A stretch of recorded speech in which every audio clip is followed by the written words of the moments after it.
and then we're going to compare it to the new part. Now, comparing the new part and the old part, they look pretty similar, just as the driver's side did.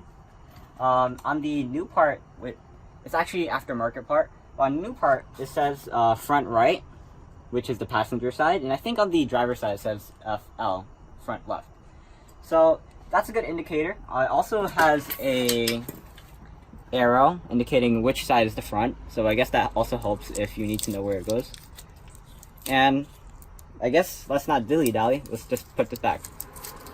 So now we're in the replacement part of this whole process, and replacement is the same as installation, just in reverse.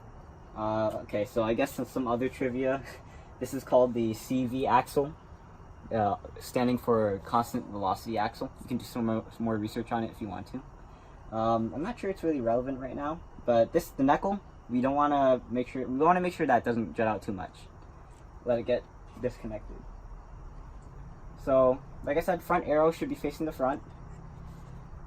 This is a bit anxiety inducing, but just need to angle that correctly.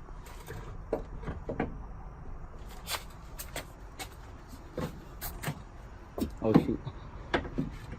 And you can see just very, I'm gonna bring a flashlight, hold on.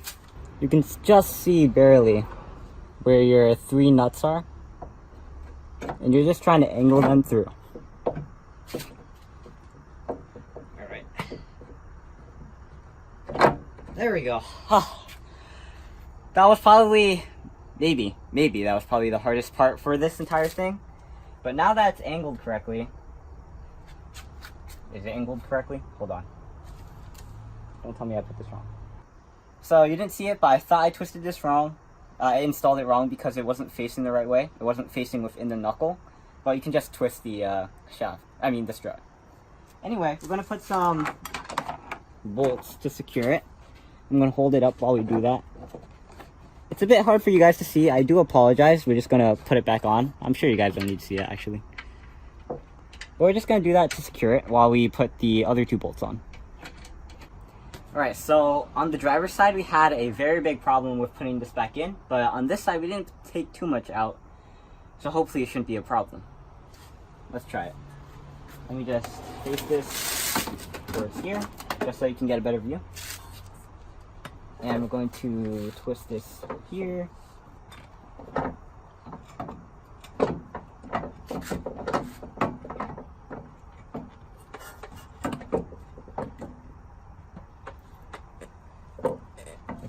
Can't get a good angle of what I'm looking at. Alright. Alright, so there we go. I didn't see it, but I felt it. Where's the bolt? There it is. Against everything, that's the only thing I want. I mean, it's not aligned properly, but alright, so I'm not able to show you on camera because I don't have enough strength to actually demonstrate it. But basically what you're supposed to do is you're supposed to push the knuckle down and push it inwards in order to get it into the right angle. If the knuckle doesn't go down, either try to make it go down further or just lift the strut upwards. And I think for us, lifting the strut upwards helped a bit, and it helped us to get this bolt in. Once we have that bolt in, it's always a good idea to put the bottom one on, and hopefully that one shouldn't be hard to angle on. Where is it? Okay. And according to the hole, it just needs to go in a bit further. I'm not sure if I can angle this light for you. Oh, okay, good. Just need to find the right angle. Put that in. See, the bottom hole is way easier because it pivots on the top hole, and you just need to find where you need to enter it. There we go. So this job took us around 5 minutes for the passenger side. On the driver's side, it took us around 30 to 45 minutes. Shout out to my dad for that. That was tough for him. So just send him some love in the comments. Now we're gonna put in the bolts. We're not gonna tighten them just yet. We're gonna put all the bolts and then tighten it. Nuts, I mean. There we go. Okay. Now we're gonna put the top 3 nuts on, and then we're gonna tighten all 5 of them. Put these 2 back, and we should be golden after we put everything else back. So while I screw this in, I'm just gonna talk more about the problem that we had on the other side. And I think the reason that we had that problem, or rather, my dad and I think that the reason that we had that problem was because since it's aftermarket, there are just some of these minor small differences that can have a big effect on how it actually fits. And for some reason, maybe the aftermarket part didn't have enough clearance to actually fit correctly into the assembly. Now, if you watch our brake pad video on the Santa Fe, you might remember that even on an aftermarket part, even the smallest difference, even things that you don't notice, can have the biggest repercussions. In our case, it was a little notch on the brake pad that wouldn't allow us to get clearance. But in the end, we did get the strut assembly installed, and now we're just putting it back together. So you can see that all 3 of my bolts are on. I just need to use the Milwaukee to tighten them.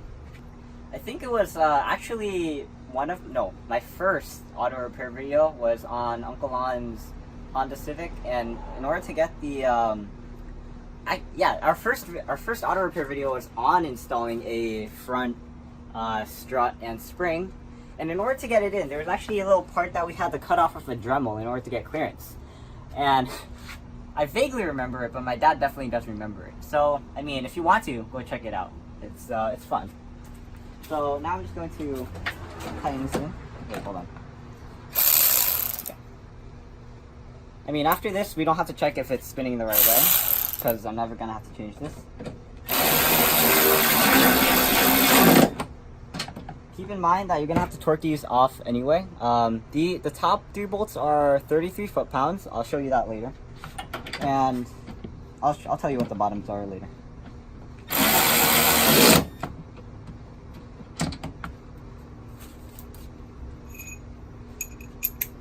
Alright. Hope you guys are all having a nice night. I am. Alright. We're not going to seal that hole up just yet because we need to torque it, but I think we're going to tighten these ones down first. Alright, so now we're going to tighten these 2 bolts. I do apologize if there's any glare from this, but, you know, just like the drill, just hold it in on the side. Maybe I shouldn't say just like the drill because there wasn't a drill, but hold it in from the side to keep it from spinning. And then, wait, I need to use an extension for this, I just remembered.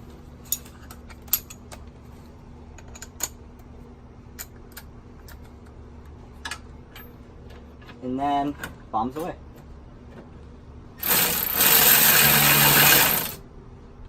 And I remember for this from last video, but it's better to have your wrench towards the top rather than here, just in case if it comes down and squishes on your hand while you're here. So just keep it upwards.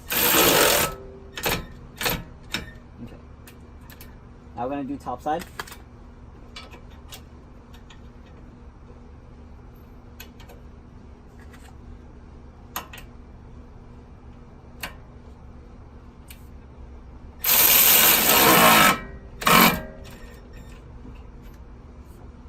Now we're going to attach this bolt on and put this back in. So this bolt right here doesn't have a nut. It just goes into here when we align it.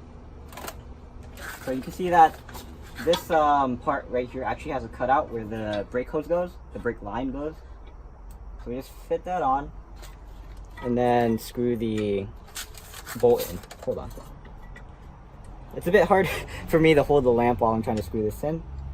So I'm just going to hold it in between my knees.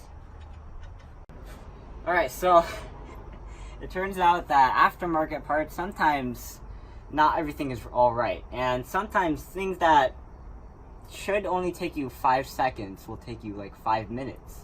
And in our case, that was what happened with this brake line bolt right here. So originally, what's supposed to happen is that there's a C-shaped cutout and it's supposed to line up with this brake line right here. And when you put it all the way in, what's supposed to happen is that this bolt hole, let me try to line it up, it's supposed to, no, it's not focusing, okay. It's supposed to line up with the hole for the bolt. What happened was that it didn't, and that's really all I can say about it. And so what we did was, we ended up dremeling it to make it just a bit bigger for the bolt to actually align. So, lesson of the story is, if you don't want problems like this to happen, you don't want to spend like maybe an hour, half an hour doing modifications to the aftermarket part to make it fit, you know, spend $60, but, you know, have a ton of trouble, you can always spend that $225 on the new genuine part. Alright, so we've dremeled it, and you can see just how much of a difference it's made. It looks just a bit bigger. We actually sanded it to it so that there wouldn't be too many rough edges. And when we put it back on, you can actually see that the holes align. Finally. So now we're going to put the bolt back on. And, you know, like I said before, something that took us 5 minutes should have actually just took like less than 5 seconds. But, you know, what can you do with an aftermarket part? Alright, so my dad asked me, what if you don't have a Dremel tool? How are you going to fit this in? And I really say that if you don't have a Dremel tool and you buy an aftermarket part, you probably want to stay cautious, but at best, the best temporary job, I have to say, temporary job is zip tie. Because you can't do it permanently because this moves around a lot. This is very important, that's why it has bolts to secure it. But like I said, if you're going to work with an aftermarket part, it's always best to have the necessary parts available. Unless emergency circumstances, in which case, you know, zip tie. Now, we're going to move on to the ABS line. And that is very simple. Not even 1 second. You just snap it in. You know, if that took us more than 1 minute, that would be very disappointing. But let's take a look at everything. So, alright, so final checks. We're gonna tighten this. The torque, actually, the standard is around 16 foot-pounds. We're just going to what's called snugging it. And this Milwaukee applies around 25 to 30 foot-pounds. So we're just going to tighten it with the Milwaukee. Hold on. Yeah. Just going to tighten with the Milwaukee. Okay. So now that it's tight, we're going to torque. It's called torque. Now that this is tight, we're going to torque these 2 bolts and these 3 bolts. The manufacturer standard for these 2 bolts is 67 foot-pounds. And I'm pretty sure this is, yep. This is 67 foot-pounds. What we're going to do is we're going to take our, this is for holding it in. We're going to take our torque wrench. I apologize if I called it a torque bar before. It's called a torque wrench. And then we're going to take, this is a 19. We're going to take the torque wrench and we're just going to tighten it. Of course, it's the wrong size. Hold on. Is it? There we go. So like I said before, angle this upwards. And hold on. When you tighten it, it's going to go down. It's going to go up. So that means, okay. I'm just going to see if this is the right way. Yeah, it's not the right way. You have to set this the other way. Alright. Everything should be set up. Let's do this.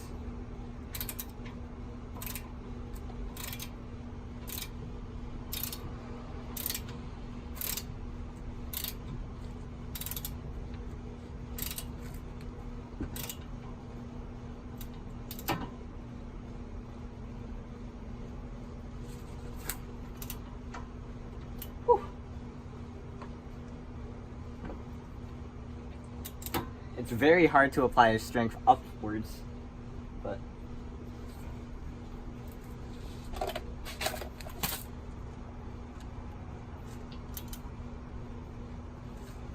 there we go.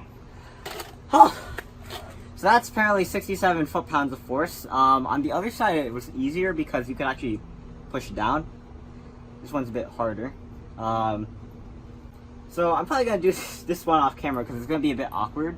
But we're going to take an extension And we're just going to, we're going to take an extension and we're going to torque that one.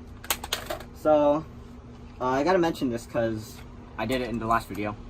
But when you torque it using the extension, you want to make sure that you keep the extension straight so that you don't strip the bolt. Because when you have it like this and you when you put pressure on this side of the wrench, it's more so not gonna rotate the wrench. It's more gonna make it sort of bend downwards. So this is what I mean. Let me just. So right now you can see that the wrench is on. When you apply force here, this force is going to translate down here. It's going to cause it to bend, and I'm not going to demonstrate that because I don't want to strip the bolt. So yeah, that's it. Righty tighty, lefty loosey. Yeah, it's going up. Wait, hold on. I mean, there's less danger of stripping the bolt because you're going upwards. But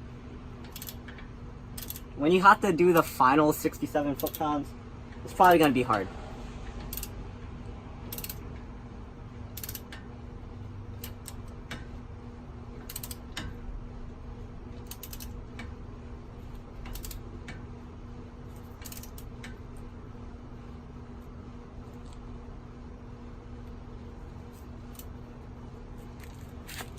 There we go. Oh my god, I can't believe I did that. That's 67 foot-pounds of torque. Wow. I did not expect that I would be able to do that. I guess I don't know my limits. Alright. Finally. So, this entire bottom part is done. These are torqued correctly. 67, 67, 16. Doesn't matter, snug. And this one's just a clip. Now for the top one. Alright, so now we're going to torque the top three. These are regulations around 33 foot-pounds, and keep in mind the aftermarket are 15 on this model and this part, so it's not going to be 14 like the original, but I think it's only on this part, hopefully. So this is set to 33. I just gotta make sure one last time. Wait, this is the wrong side. 30, yep, 30 plus 2. Wait, hold on. 30 plus 3. Anyway, going to torque it. And, oh, I just remembered. This is the best way to do it. Right here. Never mind. Hold on, let me just see how much clearance this part has. I mean, with the extension, it actually has a lot of decent clearance. But maybe it's better actually on this side. You know, sometimes being a mechanic is all about learning, and in my case especially, oh, as you can see, it's already torqued.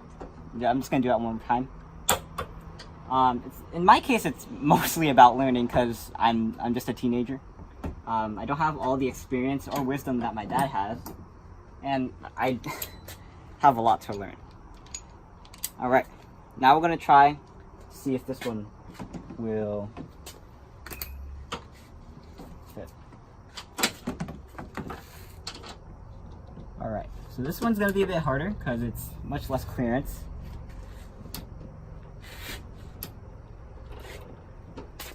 My bad.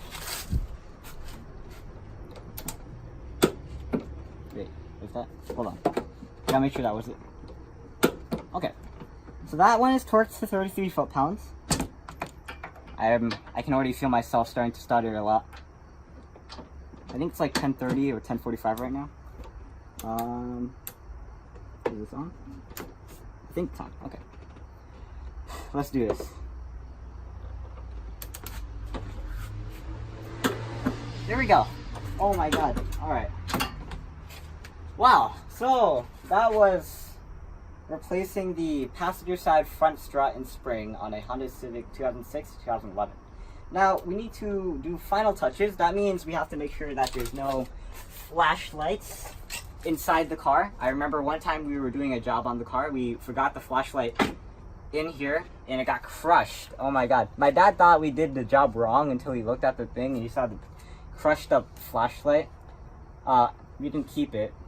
That would have been a nice memento, but we didn't keep it. Make sure that all the parts are on there. if there's any fallen parts, make sure it didn't belong to the car.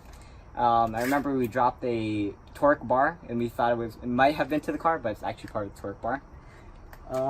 And you notice that there's some parts that might be left on like the windshield, maybe like these bolts right here. So just take these, and there should be a third one. Hold on. Oh, there it is. So make sure that these don't stay on the windshield. I'm gonna put that here for now. And finally, do your finishing touches by putting on the panels. And then we're going to put on the wheel after, but first, panels. So, like I said in the last video, make sure that the little hole right here, this little notch, no, not notch, cutout, the cutout is facing towards the center of the car. So, what you do is just angle it with the cut facing upwards, and then just press down. Clicks into place, and it just looks really nice. And then we're going to finally, wow, I can't believe we're already here. This took us like maybe 2 hours on the other side. This on the passenger side only takes like 30 to an hour. So actually this job is supposed to take like 30 minutes. That's what's suggested. But for us, we're doing a video, so I guess it's pretty respectable to have 30 into an hour. So we're going to take the rectangular part, and you can see these 3 notches up here, and basically you just angle it so that the notches go in first, and then you just push it in so it clicks.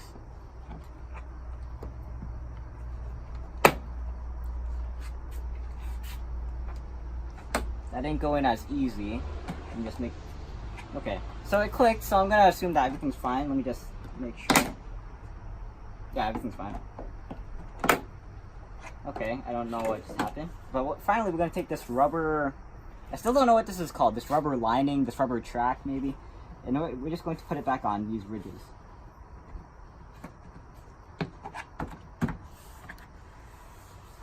Do one last check to make sure nothing's on the windshield. One last check to make sure nothing's attached. Make sure nothing is on the floor. And we're good to go.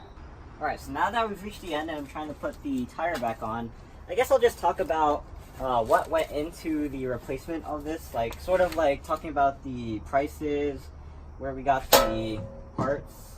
Hold on. Gotta make sure this one fits right.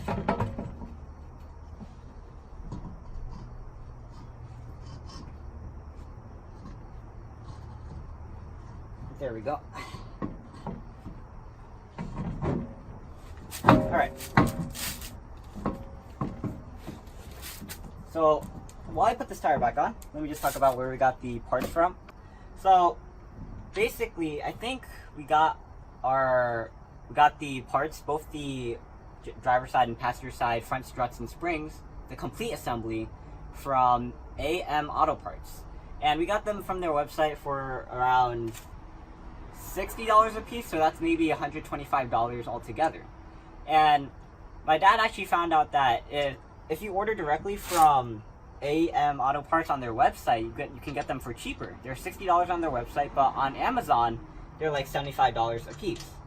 So he found that. So he also said that there's other retailers like, you know, A1 Auto Parts, Rock Auto. I don't really know, but they all have different prices. And he said that AM Auto Parts is really great because, especially of their shipping.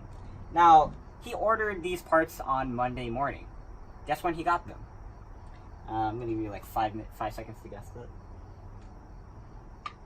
He got them on Tuesday. Wow, that is some great shipping. Very fast. It maybe even beats like Amazon's 1-day shipping, and he didn't even have to pay a bonus for that, like you have to do with Amazon. Okay, hold on. Alright, so according to my dad, all these aftermarket parts by different retailers like, you know, AM Auto Parts and, you know, I'm not going to mention them by name, but they're all from the same manufacturer. Like, this one says TRQ, Trusted Reliable Quality. You know, usually it's a Chinese company that mass produces these things. And usually it's distributed to these retailers who then distribute it to others. And my dad even tells me that on eBay you can find these parts for $100 a piece. So, you know, sellers gotta make money, right? So, hold on. Alright, so I guess while I tighten this up, I guess I'll talk about my other videos, like I guess my dad suggested, because I don't really have anything else to talk about.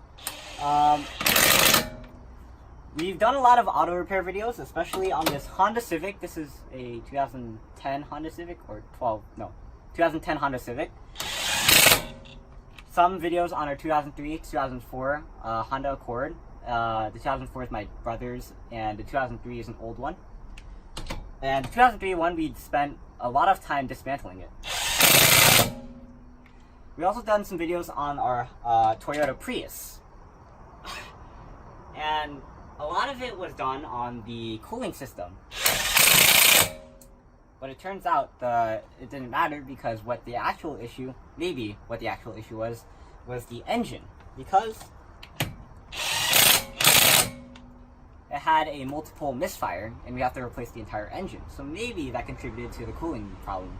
But you can find out more about it in our Prius videos, which we did a lot of them in winter, but they're actually being released more so now, in summer. So, I think that's it. All I have to do is lower this one's sticking out a bit more. All I have to do is lower the car, torque the nuts to be right. This one still looks a bit weird. And then we should be golden after we put everything away. So, I'm EyeOnAiman, and thanks for watching. Please like, comment, and subscribe, and look at other videos on EyeOnAiman, especially the auto repair videos. Like I said, Honda Civic, Honda Accord, Toyota Prius, and I didn't mention this, but the Santa Fe, which is my brother or my mother's car. It's not really clear which one it is, but check out some videos on it. And I think I mentioned the Santa Fe earlier about that brake pad, but I'll see you there. So, I think it's like 11 o'clock right now, so signing out. Good night and peace.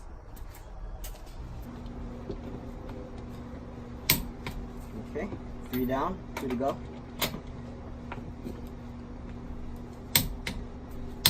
Okay, 4 down, and finally, last one. Alright, this is it. Oh wait, I need to push. Okay. It seems like the nighttime's already getting to me. Alright, don't forget to test drive. Alright. And clean up, because there's a lot of cleanup to be done. So, I guess that's it. And there's also some cats over there if you want some eye candy.